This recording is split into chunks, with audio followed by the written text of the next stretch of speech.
Hundreds of mourners gathered outside the home of alleged drug kingpin Yaganathan Pillai to pay their final respects at his funeral service earlier today.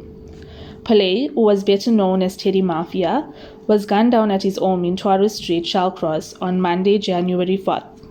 He was transported to a local hospital where he succumbed to his injuries.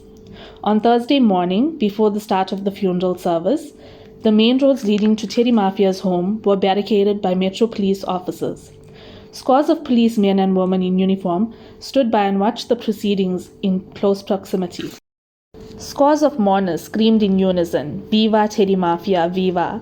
as pallbearers dressed in white t-shirts with his photograph and the wording, "Rest in peace Teddy Mafia," carried his coffin to the home. While some may hail him as a hero and others despise him, Teddy Mafia will definitely be remembered in his community. His daughter, Teresa Chander, spoke to the Rising Sun, saying that her father was the apple of her eye, who always gave himself to the community. I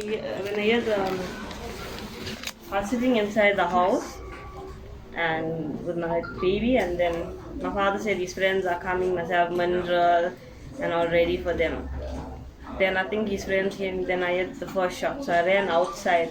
As I was running outside, the second shot went off. So when I ran down to the garage, my father was already lying in the chair, shot. Then there was two black guys sitting across him, looking at him. And they accusing one another, saying, "We never do it, this, that stories."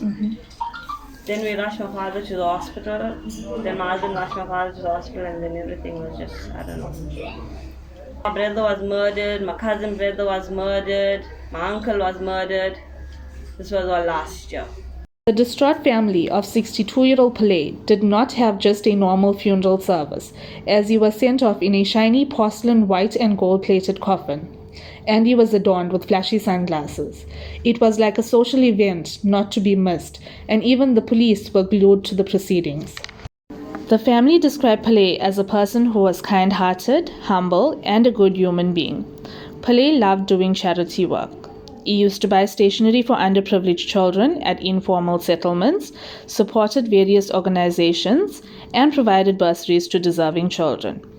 Over the past few months, he assisted residents in putting together many COVID-19 funerals at his own cost.